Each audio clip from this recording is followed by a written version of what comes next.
চাই মোর নবীর বেটির সমনার পাওয়া দায়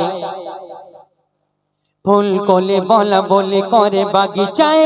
মোর নবীর বেটির সমনার পাওয়া দায় মিঠা মধু ঝরে যার মুখের কথায় আজ বন্ধরে তিনি থাকে পর্দায় আজ বন্ধরে তিনি থাকে পর্দায় ফুল কোলে বলা বলি করে বাগিচায় মোর নবীর বেটির সমনার পাওয়া দায় মিঠা মধু ঝরে যার মুখের কথায় আজ বন্ধরে তিনি থাকে পর্দায় আজ বন্ধরে তিনি থাকে পর্দায় মা ফাতেমার এক সহেলি ছিল তার বিয়ের কথা পাকা হয়ে গেল তার বিয়ের কথা পাকা হয়ে গেল মা ফাতেমার এক বান্ধবী ছিল তার বিয়ের কথা পাকা হয়ে গেল তার বিয়ের কথা পাকা হয়ে গেল ওই মেয়ের বাবা দাওয়া দিতে গেল ফাতেমা যাবে নবী রাজি হলো ফাতেমা যাবে নবী রাজি হলো ওই ইহুদি পীরে গিয়ে বলে সবারে ওই ইহুদি পীরে গিয়ে বলে সবারে কি বলে বলে দেখি ফাতেমা আসে কি করে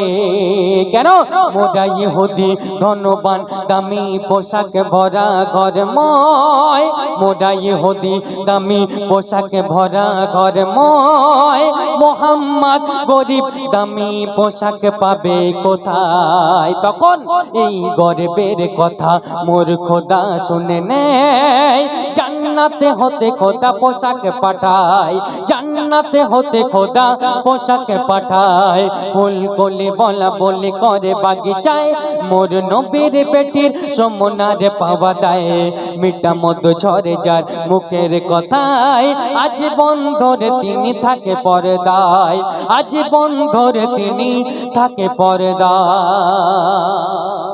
যখন মা ফাতেমাকে বললো ফাতেমা আমার বাড়িতে না এলে আমি বিয়ে করব না তখন ফাতেমা বলল আমি যেতে পারবো না তখন ইহুদি বান্ধবী বাড়িতে চলে গেল বলছে আব্বা জান তুমি আমার বান্ধবীকে দাওয়াত করে এসো আমার বান্ধবী না আমার বাড়িতে এলে আমি বিয়ে করব না তখন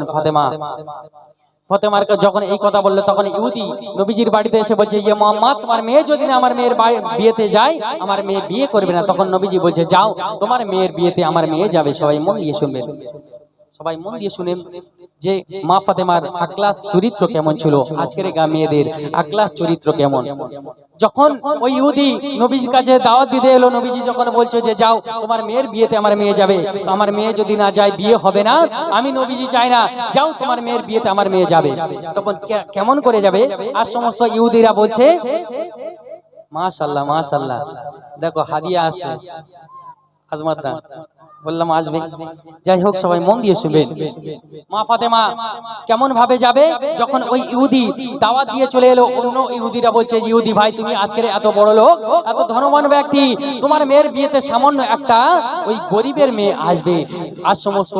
ধনবান ব্যক্তিরা আসবে তখন যখন দেখবে যে ফাতেমা ছেঁড়া পোশাক পরে এসে তখন তোমার মান সম্মান কোথায় থাকবে তখন ওই ইহুদি বলছে যে আমরা মোহাম্মদকে কোনো দিক থেকে দমাতে পারি না মোহাম্মদ যখন ওর মেয়ে যখন ছেঁড়া পোশাক করে আসবে তখন মুহাম্মাদের মেয়েকে অপমান করব মুহাম্মাদের দ্বীন ইসলামকে অপমানিত করব মুহাম্মাদের কলমাকে অপমানিত করব মুহাম্মাদের আল্লাহকে অপমানিত করব তখন এই গর্বের কথা আমার আল্লাহ পাক শুনে নিয়েছে তখন কি ঘটনা ঘটেছে কবি লিখছে দেখুন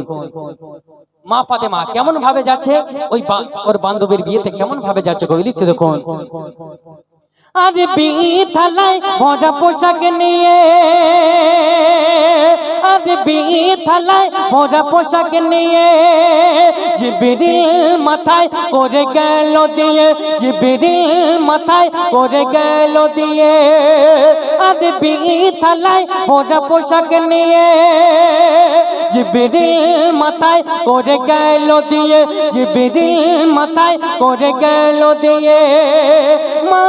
ফাতেমা গেল সেই পোশাক পরে সে তাই সবাই বলে এটা কার মেয়ে, সবাই বলে কোন রাজার মেয়ে, সবাই বলে ওটা কার মেয়ে।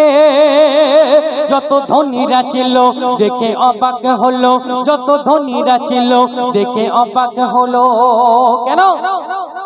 বলে এই পোশাক নেই দুনিয়ায়, কিরা কারণে? লা ইলাহা ইল্লাল্লাহু লেখা পোশাকের গায়, লা ইলাহা ইল্লাল্লাহু লেখা পোশাকের গায়, পোশাক চমকায় চোখ রাখা দায়। তখন মা ফাতেমা বলে এ পোশাক আল্লাহ পাঠায়। যত ইহুদিরা ছিল কলমা পড়ে নেয়, যত রমণীরা ছিল মা ফাতেমাকে সালাম জানায়। ফুল কোলে বলা বলে করে বাগিচায় মোর নবীর বেটির সমনার পাওয়া দেয়।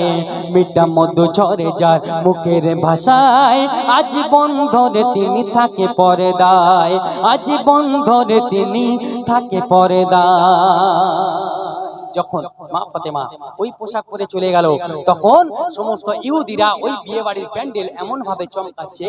যে রাত্রে যখন জ্যোৎস্নার আলো ওঠে তার থেকে বেশি চমকাচ্ছে। তখন সবাই তো অবাক হয়ে গিয়েছে, বলছে এই মেয়েটা কোন রাজার মেয়ে হতে পারে, এই মেয়েটা কোন ধনীর মেয়ে হতে পারে। সমস্ত ইহুদি মেয়েরা যখন কাছে এসে দেখছে যে এটা তো মা ফাতেমা, তখন ফাতেমাকে বলছে ফাতেমা বলো তুমি এই পোশাক আজকের এত গরিব হয়ে এই পোশাক তুমি কোথা থেকে পেয়েছো? তখন ফাতেমা বলছেন এই পোশাক তোমরা যেতাই সেটাই পাবে না। মেয়েদের অভ্যাস থাকে একটা, সবাই মন দিয়ে শুনবেন।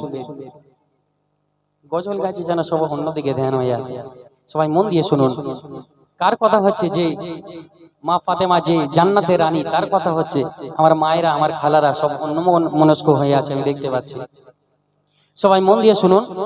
যারা যারা আছেন আপনারা মন দিয়ে শুনুন, গজলগুলো ভালো ভালো হবে ইনশাল্লাহ। দেখুন ফাতেমা বলছে যে পোশাক তোমরা যেটাই সেটা পাবে না। মেয়েদের একটা অভ্যাস আছে, কোনো মেয়ে যদি একটা ভালো পোশাক পরে অন্য